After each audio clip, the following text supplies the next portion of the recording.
राधे राधे, हरे कृष्णा। आप सभी को वैशाख मास की वरूथनी एकादशी की हार्दिक हार्दिक शुभकामनाएं। श्री हरि विष्णु पुराण के अनुसार वैशाख महीने का भगवान श्री हरि विष्णु को ये महीना बहुत ही प्रिय होता है और नारद मुनि के अनुसार एकादशी व्रत सभी व्रतों में सर्वश्रेष्ठ व्रत राज है। इसलिए वैशाख मास में एकादशी व्रत करने से जो लाभ बनता है, जो खूब ज़्यादा हमको लाभ मिलता है, वो दोगुना हो करके मिलता है। वरूथनी एकादशी महाफलकारी और जल्द ही सभी इच्छाओं को पूरी करने वाली होती है। वरूथनी का अर्थ होता है रक्षा करने वाली, अर्थात यह एकादशी व्रत मनुष्य को जीवन की बाधाओं से, सभी पापों से, संकटों से रक्षा कराती है तथा दिव्य लोकों की भी प्राप्ति कराती है। यह एकादशी महापुण्य देने वाली और पापों को हरने वाली और मोक्ष प्रदान करने वाली मानी गई है। इसका महत्व पद्म पुराण के अनुसार धार्मिक ग्रंथों में विस्तार से बताया गया है। जो भक्त वरूथनी एकादशी पर भगवान श्री विष्णु की पूजा करते हैं, उनकी सभी मनोकामनाएं, इच्छाएं पूरी होती हैं। अगर उस इंसान के जीवन में मृत्यु जैसा भारी कष्ट भी लिखा है, तो यह एकादशी करने से उस इंसान को मृत्यु से, कष्ट से भी मुक्ति मिल जाती है।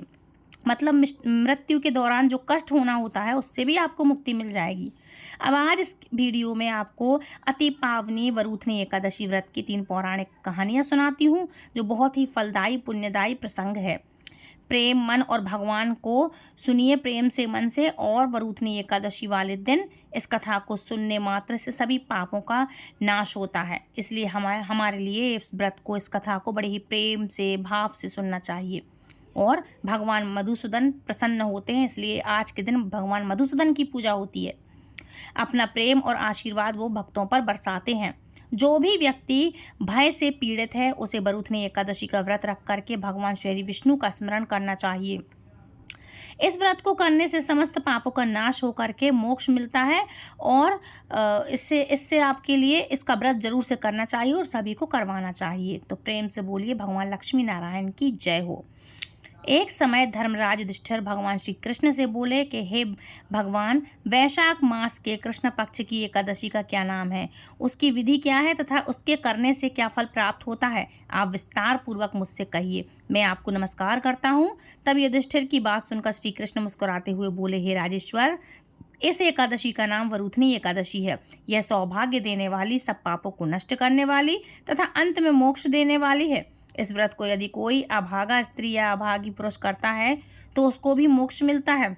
वरूथनी एकादशी के प्रभाव से ही राजा मानधाता को स्वर्ग की प्राप्ति हुई थी। इसी प्रकार धुंध मार आदि भी स्वर्ग को गए थे। और वरूथनी एकादशी के उपवास का फल 10 सहस्त्र वर्ष तपस्या करने के फल के समान है।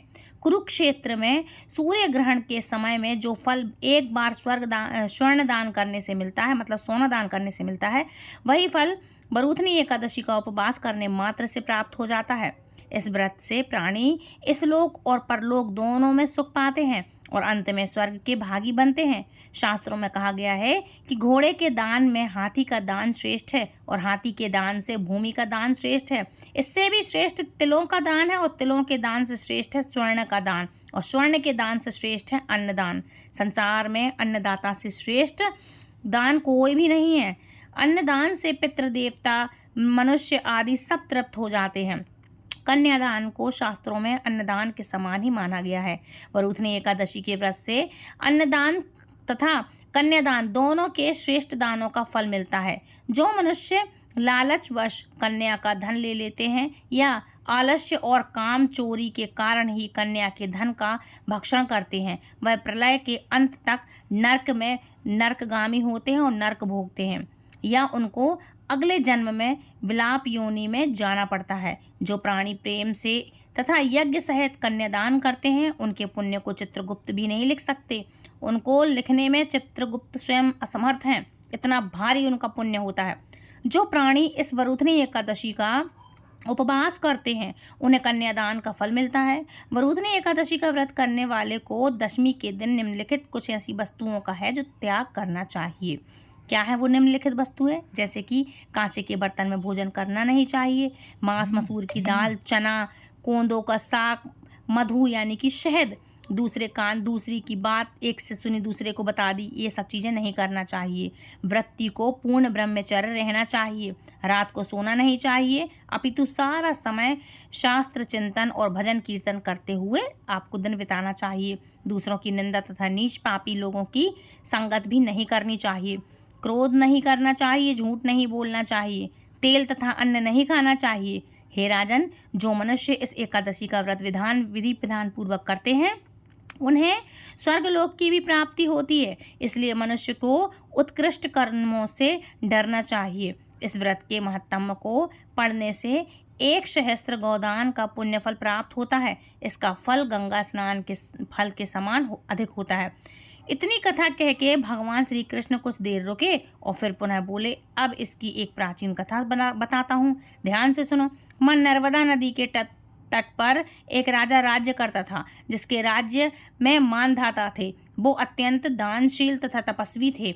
एक बहुत पुण्य आत्मा थे वो, साथ ही भगवान विष्णु के अनन्य भक्त थे। एक समय राजा ने भगवान श्री हरि विष्णु की तपस्या करने का सोचा और जंगल में वो चले गए। वहाँ उनसे एक विशाल बरगद के वृक्ष के नीचे अपना आसन लगाया उन्होंने और तपस्या में लीन हो गए। एक दिन जब वह तपस्या कर रहे थे तब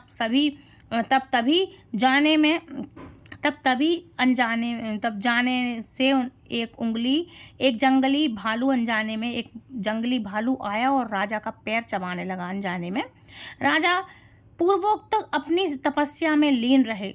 कुछ देर बाद पैर चबाने वाले भालू राजा को घसीटकर पास के जंगल में ले आया। राजा बहुत घबरा गया और तपस्वी धर्म का पालन करते हुए उसने क्रोध और हिंसा न करके भगवान से रक्षा की प्रार्थना की और करुण भाव से भगवान श्री हरि विष्णु को पुकारा।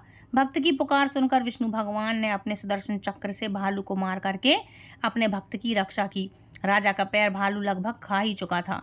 राजा को बहुत पीड़ा हो रही थी। वो बहुत ही ज़्यादा दुखी हो रहा था। उसे दुखी देखकर भगवान विष्णु बोले, वत्स शोक मत करो, तुम मथुरा जाओ और वैशाख मास के कृष्ण पक्ष की वरुथनी एकादशी का व्रत करके रखो और मेरी बरह अवतार मूर्ति की पूजा करो। उसके प्रभाव से तुम पुनः सुदृढ़ अंगों वाले हो जाओगी, अर्थात वैसा ही तुम्हारा पैर हो जाएगा। इस भालू ने जो तुम्हारे साथ किया है वो तुम्हारे पिछले जन्मों के पाप कर्मों का ही फल है। ऐसे एकादशी के व्रत पूजा से तुम सभी पापों से मुक्त हो जाओगे। और भगवान की आज्ञा मानकर राजा मानधाता ने मथुरा जाकर श्रद्धापूर्वक वरुथनी एकादशी का व्रत किया और ठीक वैसा ही किया जैसा श्री हरि विष्णु ने बताया था। इस व्रत के प्रभाव से राजा शीघ्र ही पुनः सुंदर और संपूर्ण अंगों वाला हो गया।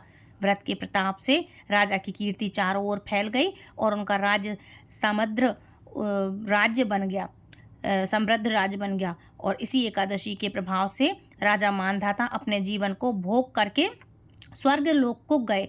इस तरह जो वरुथनी एकादशी की व्रत की कथा पूजा पाठ करता है उनके सारे कष्ट दूर हो जाते हैं और मनोकामनाएं भी पूर्ण हो जाती हैं। इस कथा को पढ़ने सुनने मात्र से ही हमें 10,000 गोदान का फल मिलता है और इसका फल गंगा स्नान के फल से अधिक है। एकादशी महात्म समाप्त। एक अन्य पौराणिक कथा के अनुसार जब भगवान शिव ने क्रोधित होकर ब्रह्मा जी का 5वां सिर काट दिया था तो उन्हें श्राप लग गया था कि इस श्राप से मुक्ति के लिए भगवान शिव ने वरुथनी एकादशी का व्रत किया था। वरुथनी एकादशी का व्रत करने से भगवान शिव श्राप और पाप से मुक्त हो गए थे। वरुथनी एकादशी की ऐसी महिमा है जिसका व्रत स्वयं भगवान करते हैं। स्वयं भगवान शिव ने भी रखा था। प्राचीन समय की बात है, निमिमी नामक एक राजा था जो अत्यंत धर्मात्मा और प्रजा का रक्षक था। एक बार उसने भी कठोर तपस्या की, लेकिन फिर किसी कारणवश वे पाप कर्मों में लिप्त हो गए। उसके परिणाम स्वरूप वो राजा अगले जन्म में एक हाथी के रूप में जन्मा। उसे अपने पिछले जन्मों के शुभ कर्मों की वजह से पिछले जन्म की बातें याद थीं, इसलिए वो पश्चाताप करता हुआ निरंतर ईश्वर की उपासना करता रहा। एक दिन वो हाथी भगवान विष्णु की भक्ति में लीन था। तभी एक शिकारी ने उसे पकड़ लिया और जंजीरों से बांध दिया। जो दुखी होकर के वो दुखी हुआ और जमीन पर गिर पड़ा। शिकारी उसे वहीं छोड़ करके अन्य साथियों को बुलाने के लिए चला गया। उस दिन वरुथनी एकादशी का दिन था। हाथी जमीन पर पड़ा रहा और भगवान विष्णु को याद करता रहा, नाम जाप करता रहा। वो रात्रि उसके बड़े कष्ट की बीती। पूरा दिन और रात्रि उसने कुछ खाया नहीं था, कुछ पिया नहीं था। पूर्व रात्रि का जागरण हुआ। सुबह हाथी बिल्कुल मरण सन हो गया, मतलब मरने की स्थिति में आ गया। हाथी ने भगवान विष्णु से प्रार्थना करते हुए कहा, प्रभु मुझे मेरे कर्मों से मुक्ति दिलाइए। उसी समय भगवान विष्णु उसके समक्ष प्रकट हुए और बोले, हे नेमी, तूने अनजाने में ही सही पर बरूथनी एकादशी का व्रत तो पूर्ण किया है। अपने जीवन में जो तूने पुण्य कमाया उसी के प्रभाव से मैं तुझे इस संकट से मुक्ति कर रहा हूँ। भगवान ने उसे अभय दान दिया और राजा को मोक्ष प्राप्त हुआ। बोलो लक्ष्मी नारायण भगवान की जय, भगवान श्री हरि विष्णु की जय। माँ लक्ष्मी जैसे अपने राजा निमि को अभय दान दिया, वैसे ही इस कहानी को सुनने वाले को, हुंकार भरने वाले को, सुनाने वाले को अपनी कृपा प्रदान कीजिएगा। सब पर अपनी कृपा बरसाए रखिएगा। सबकी भक्ति, कृपा और आशीर्वाद देना आप सबको। और अंत में याद रखो कि इस दिन व्रत रखने का फल कई वर्षों तक तपस्या के समान है और वरूथनी एकादशी का व्रत करने से भगवान श्री हरि विष्णु बहुत ही प्रसन्न होते हैं और साधक की मन की सभी इच्छाओं को पूर्ण करते हैं और घर में यश, धन, धान्य, समृद्धि आती है और अंत समय में मोक्ष की भी प्राप्ति होती है। इसलिए ये व्रत जरूर से रखना चाहिए, चाहे 2 बार खाओ, चाहे 4 बार खाओ, चाहे फलाहार करो, लेकिन इसको व्रत जरूर रखना चाहिए आप सभी को वरूथनी एकादशी का। तो प्रेम से, मन से, भाव से हर समस्या का, हर पल संसार में आप इसको भगवान श्री हरि विष्णु का स्मरण करते रहिए। जिस तरह से सांस लेते हैं ना, उसी तरह से आप सांसों के द्वारा माध्यम से जाप करते रहिए। ये थी वरूथनी एकादशी व्रत की कथा। वीडियो पसंद आए तो प्लीज़ लाइक, शेयर, कमेंट करें। राधे राधे, हरे कृष्णा। वरूथनी एकादशी की आप सभी को हार्दिक हार्दिक शुभकामनाएं। हरि बोल, राधे राधे।